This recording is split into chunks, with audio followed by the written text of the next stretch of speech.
வணக்கம். ஆன்மீக செய்திகள்.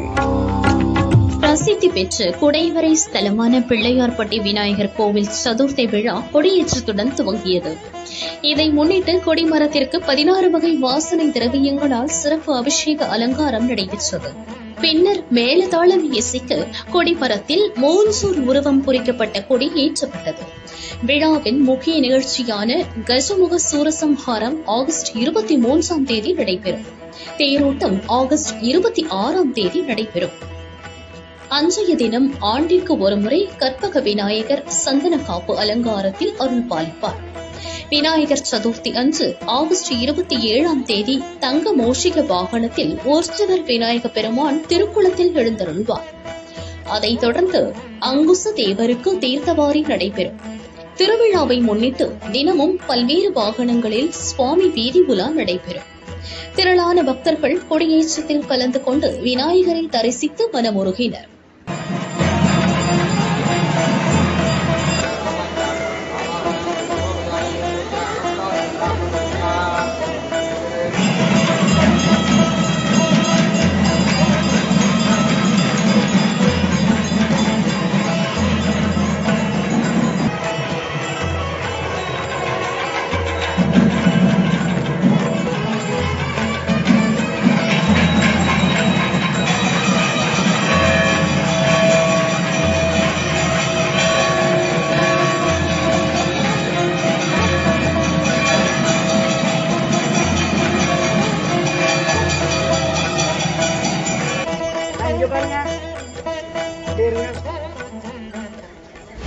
ஆவணி மாத பூஜைகளுக்காக சபரிமலை நடை நேற்று மாலை திறக்கப்பட்டது.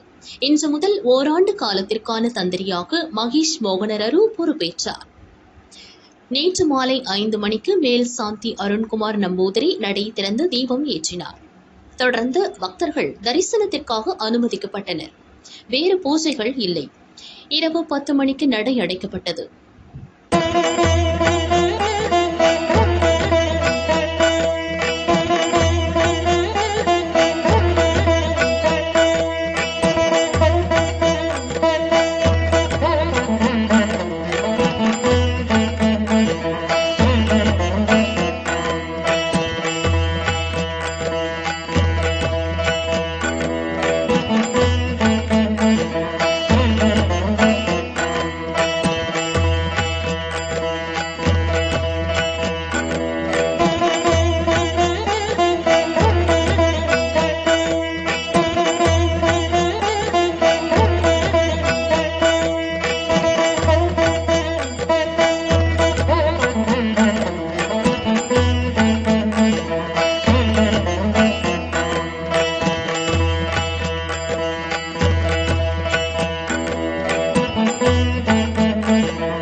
இன்று அதிகாலை 4 மணிக்கு நடை திறந்ததும் அபிஷேகத்தை தொடர்ந்து நெய் அபிஷேகம் தொடங்கியது. பின்னர் கணபதி ஹோமம், உஷ பூஜை நடைபெற்றது. இன்று மதியம் கலசாபிஷேகம், உச்ச பூஜை, மாலையில் தீபாராதனை, இரவு அத்தாழ பூஜை நடக்கும்.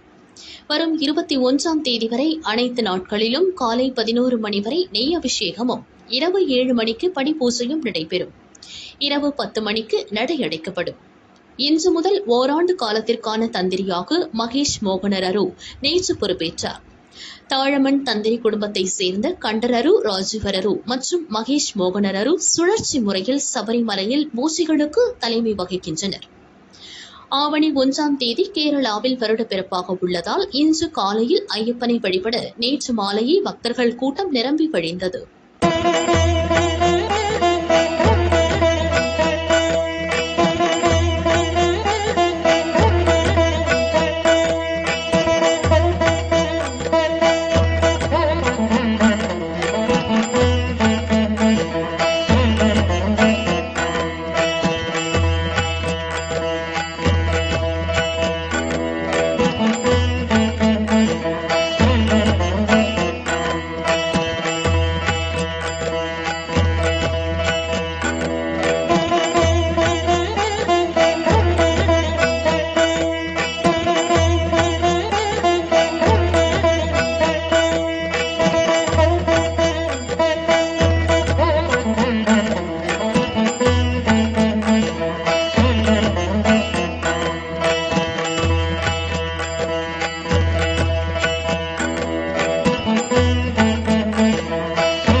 சேலம் மாவட்டம் ஆத்தூர் மற்றும் ராணிப்பேட்டை பகுதியில் மேல்மருவத்தூர் ஆதிபராசக்தி வழிபாட்டு மன்ற கோவில் உள்ளது. இக்கோவிலில் 40வது ஆண்டு ஆடிப்பூர விழா கடந்த 15ஆம் தேதி துவங்கியது. விழாவையொட்டி பால்குட ஊர்வலம் மற்றும் திருவிளக்கு பூஜை நடைபெற்றது. கடந்த 16ஆம் தேதி ஆதிபராசக்தி அம்மனுக்கு சிறப்பு அலங்கார பூஜைகள் செய்யப்பட்டன. தொடர்ந்து திரளான பக்தர்கள் மண்பானையில் கஞ்சி கலையும் அக்னிச்சட்டி எடுத்து ஊர்வலமாக வந்தனர். கடைவீதியில் இருந்து ராணிப்பேட்டை பழைய பஸ் ஸ்டாண்ட் வழியாக கோவிலை சென்றடைந்தனர். பக்தர்கள் எடுத்து வந்த கஞ்சி கூழ் பிரசாதமாக வழங்கப்பட்டது. ஆதிபராசக்தி அம்மன் புஷ்ப அலங்காரத்தில் அருள் பாலித்தார்.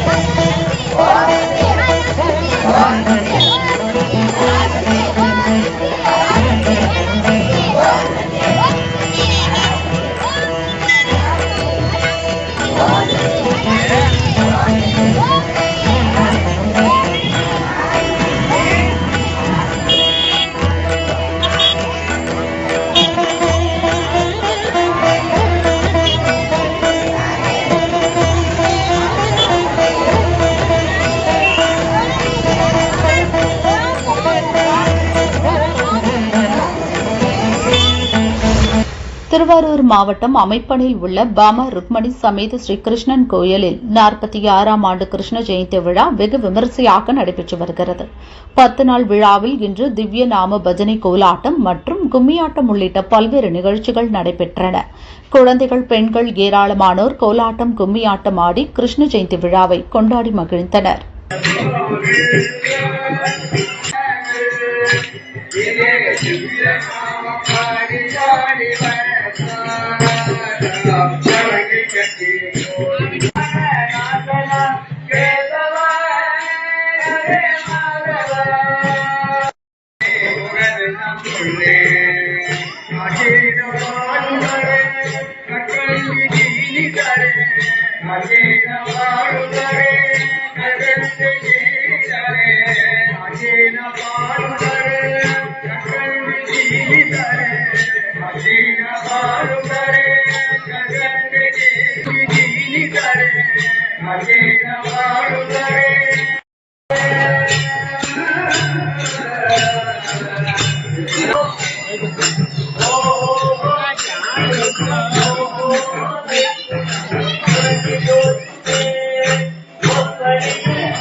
திருநெல்வேலி பாளையங்கோட்டை ராமசாமி கோயில் ஆவணி திருவிழா விமரிசையாக கொண்டாடப்பட்டது. ஆண்டுதோறும் ஆவணி மாதம் ரோகிணி நட்சத்திரம் மற்றும் நவமி திதியில திருக்கல்யாண உற்சவம் நடைபெறும். இந்த ஆண்டு திருக்கல்யாண உற்சவத்தை முன்னிட்டு உற்சவர் சீதாராமருக்கு விசேஷ திருமஞ்சனம் நடைபெற்றது. 51 வகை சீர்வரிசையுடன் மாப்பிள்ளை அழைப்பு உற்சவம் தொடங்கியது. திருக்கல்யாண மண்டபத்தில் உற்சவர் சீதாராமர் சிறப்பு அலங்காரத்தில் அருள் பாலித்தனர். புண்ணியாக வசனம், அங்குரார்ப்பணம், மாலை மாற்றுதல் மற்றும் காப்பு கட்டும் உற்சவம் நடைபெற்றது. சுவாமி மற்றும் தாயாருக்கு பட்டு வஸ்திரங்கள் சாத்தினர். அதைத் தொடர்ந்து கோத்திரம் முழங்க பெண்ணை தாரை வார்க்கும் நிகழ்வு நடந்தது. வேத மந்திரம் முழங்க திருமாங்கல்ய தாரணம் செய்யப்பட்டது. வாரணம் 1000 இசைக்க சுவாமிக்கு நலங்கு வைத்தனர். திருக்கல்யாணம் உற்சவம் நிறைவாக சுவாமிக்கு கும்பாரதி காட்டப்பட்டது. ஸ்ரீராமஜெயம் கோஷம் முழங்க திரளான பக்தர்கள் சுவாமி தரிசனம் செய்தனர். பக்தர்களுக்கு திருமாங்கல்ய சரடு, மஞ்சள், குங்குமம், வளையல், அட்சதை உள்ளிட்ட மங்கள பொருட்கள் வழங்கப்பட்டது.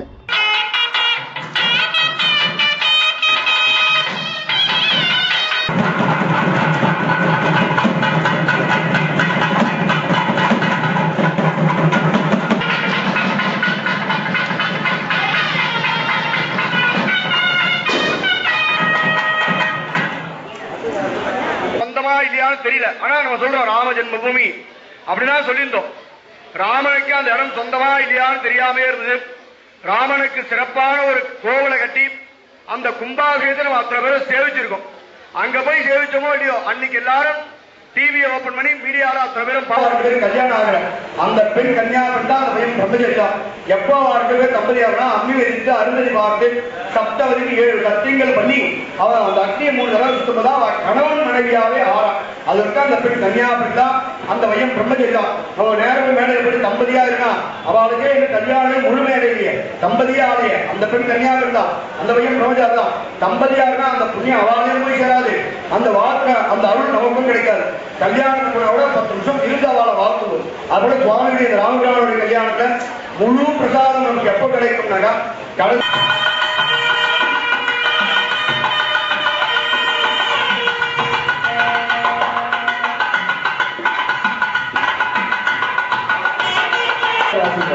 கூடுதல் பாலாலை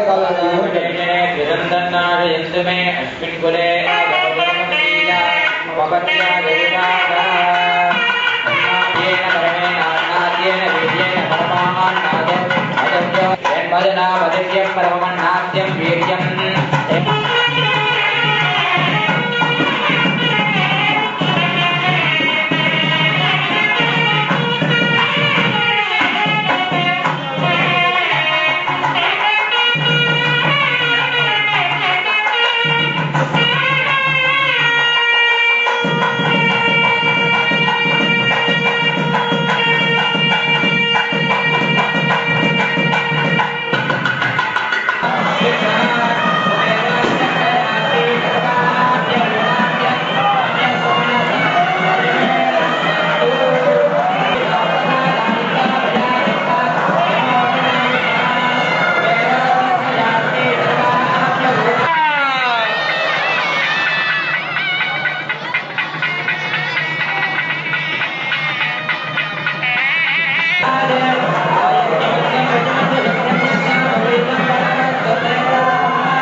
நல்லபடியா இப்ப மாங்கல்ய பூஜையானது பண்ண போறோம். நல்லா மனசுல எல்லாரும் பிரார்த்தனை பண்ணுங்க. மாங்கல்யம் அப்படின்றது தங்கத்தினால் செய்யக்கூடிய ஆபரணம். அந்த தங்கத்திற்கு என்ன மகத்துவம்னா, தங்கம்ன்றது மகாலட்சுமியால நமக்கு கிடைக்கப்பட்ட வரப்பிரசாதம். அதனால ஒரு உருவமாக தெரிஞ்சது பார்க்கடல. அப்புறம் மகாலட்சுமி பிறந்த உடனே மகாலட்சுமியுடைய வலது கையில் அவளுடைய கோத்திரத்தை சொல்லுவாங்க. இந்த கோத்திரத்தில் பிறந்த பெண்ணை, இன்னாருடைய பேத்தியை, இன்னாருடைய கொள்ளு பேத்தியை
மகாபாவம். ராமர் எல்லாம் கொண்டு போடாதீங்க. நிறைய கோயில் பண்றா நேர கொண்டு ராமருக்கு ஆசீர்வாதம் பண்ணிட்டு போறான். அது மகாபாவம். ராமர் எல்லாம் கொண்டு போடாதீங்க.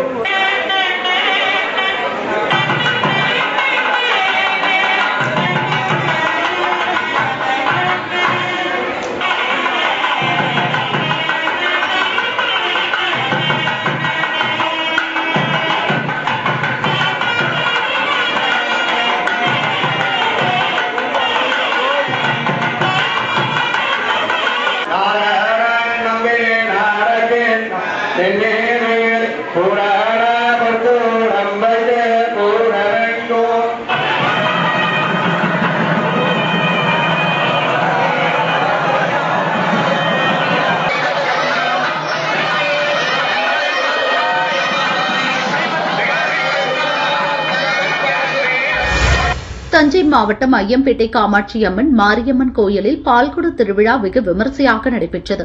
பக்தர்கள் நிடார் வெட்டாறு ஆற்றங்கரையில் இருந்து பால்குடம், காவடி, முளைப்பாரியுடன் மேளதாளம் முழங்க முக்கிய வீதிகள் வழியாக ஊர்வலமாக எடுத்து அம்மனுக்கு நேர்த்திக்கடன் செலுத்தினர். கோயிலில் அம்மனுக்கு பாலபிஷேகம் நடைபெற்று மகா தீபாராதனை காட்டப்பட்டது. அன்னதானம் வழங்கப்பட்டது. விழாவில் திரளான பக்தர்கள் பங்கேற்று அம்மனை தரிசனம் செய்தனர்.